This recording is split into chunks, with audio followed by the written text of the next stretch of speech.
hari ini kami dari firma hukum Martin Lucas Simanjuntak & Partners mendampingi klien ya. Ini namanya Ibu Erlina. Beliau ini pemilik objek tanah dan bangunan di daerah Sentul ya, di Jalan Situ Batengan yang disita oleh kepolisian Bareskrim.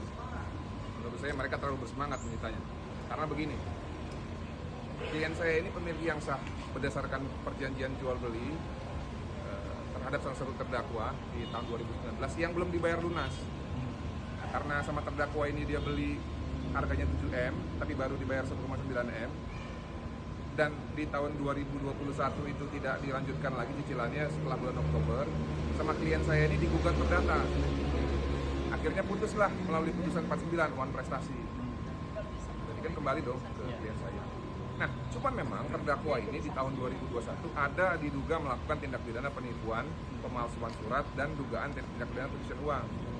Di mana menurut penyidik ada aliran uang sebagian yang diterima oleh klien kami dalam bentuk pembayaran rumah. Nggak besar nilainya, cuman kalau saya cocokin itu ya sekitar 250 jutaan. Nah itu pada saat itu kita sudah sampaikan ke penyidik, kalau kita menafsirkan pasal 39 ayat 1 KUHP terkait tagihan dari tersangka, itu tidak bisa dimaknai terhadap barang tidak bergerak yang belum terjadi levering atau belum terjadi peralihan. Nggak bisa. Kalau memang yang diduga alirannya 300 juta, ya sita 300 jutanya atau 250 jutanya. Nah coba pada saat itu ya mungkin karena penyidik terlalu bersemangat, mereka tidak menghiraukan apa yang kami sampaikan. Nah, akhirnya perkara ini dilimpah tadi ke persidangan dan ke pengadilan negeri yang sama, di mana putusannya memenangkan klien saya sebagai pemilik yang sah terhadap objek di Jalan Situ Batengan tersebut. Nah akhirnya hari ini pada saat pemeriksaan saksi, Bu Erlina ini hadir, dimintakan keterangan di depan hakim untuk menjelaskan dalam kapasitas apa hadir sebagai saksi. Dan tadi sudah dijelaskan bahwa ada transaksi jual beli di tahun 2019, barangnya belum lunas, tapi justru disita oleh kepolisian Bareskrim melalui penetapan sita Pengadilan Negeri Cibinong. Nah tadi klien saya pun Bu Erlina sudah beritikat baik. Udah, kalau memang ada beneran aliran uang sebesar 250 juta tersebut, kita siap kok kembalikan. Dan sudah disiapkan juga uangnya. Tapi janganlah karena ada urusan yang belum pasti, hak asasi manusia orang gitu terkait kebendaannya dilanggar. Bayangin loh, dari tahun 2023 sampai 2025 rumah itu disita, nggak bisa dipakai, sekarang nggak terawat. Padahal kalau menurut ketentuan PP mengenai hukum acara pidana, barang sita itu harus dirawat. Sekarang ditanya siapa yang merawat itu? Kan dirawat, terlantar. Nah makanya dengan kehadiran dari saksi yang juga klien saya pada hari ini, mudah-mudahan bisa memperjelas bagi ketua pengadilan maupun majelis hakim yang menangani perkara nomor 589 atau 549 ya, untuk bisa memutus perkara ini seadil-adilnya dan jangan sampai mencederai rasa keadilan bagi pihak yang tidak ada kaitannya gitu.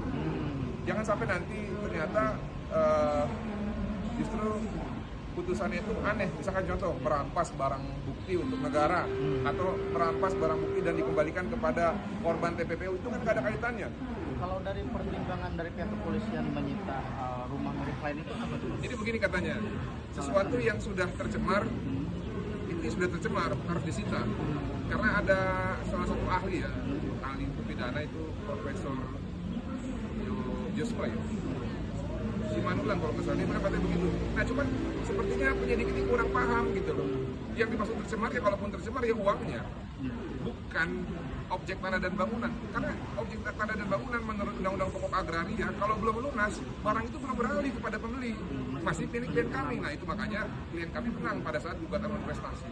Nah makanya kami berharap ketua Pengadilan Negeri Cibinong dan juga ketua majelis hakim yang menangani perkara itu bisa bijak dan melihat perkara ini dengan jelas dan segera memutus perkara tanpa mencederai rasa keadilan bagi pihak yang tidak berkepentingan. Dan nanti dalam amarnya dengan tegas mengembalikan ini kepada pemilik. Kalau hasil sidang tadi apa? Ya, saya lihat sih arahnya ke arah situ. Cuma kan kembali lagi, kita kan nggak pernah tahu apa yang akan terjadi ke depan. Tapi kalau dari hasil pemeriksaan hari ini, saya melihat sih hakim tadi cukup mendengarkan lah apa yang disampaikan oleh kita.